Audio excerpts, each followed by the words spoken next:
Yeah, let's do the T-shirt story. Back in 1994, a friend of mine walked the length of Zanzibar. And on May 11th, which is the anniversary of Bob Marley's passing, he came upon a remote mountain village with about 200 people living in it, and everybody was wearing this shirt.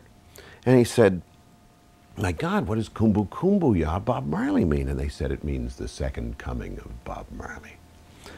And he brought this shirt back for me.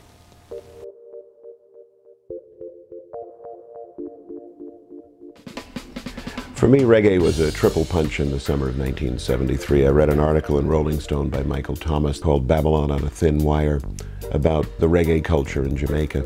And it was some of the most ferocious and concentrated gonzo writing I'd ever seen in my life. Hunter Thompson Goes to Kingston kind of thing.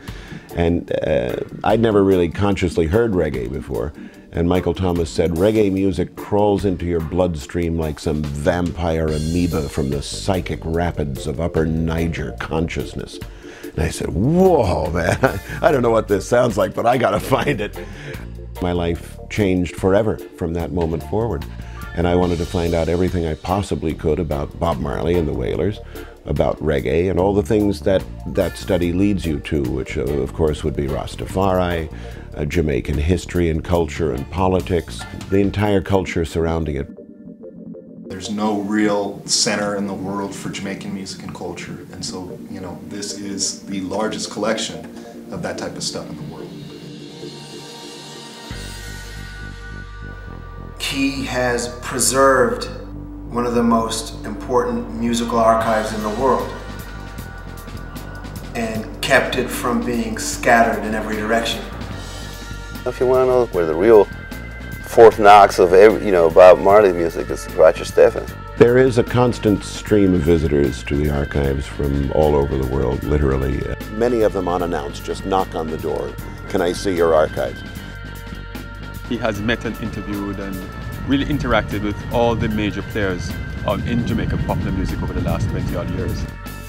Bob said, reggae music is poor people newspaper, is their media, because that is the only way their loves, their sorrows, their experience was being delivered to the rest of the people. They didn't care, no newspaper not coming down there to investigate something unless it's a murder. So it's poor people newspapers, it spread the message. Reggae is revolutionary music, music about overturning the system. It is music for cultural change, and the powers that be don't necessarily want that kind of message being espoused in their countries. So reggae always has a fight in front of it. Bob Marley music keeps selling because nothing hasn't really changed, so the message is still relevant from generation to generation. Because we don't make guns, so we could never win the gun war. Music is a weapon. As Bob always said, "I'll fight this world with music."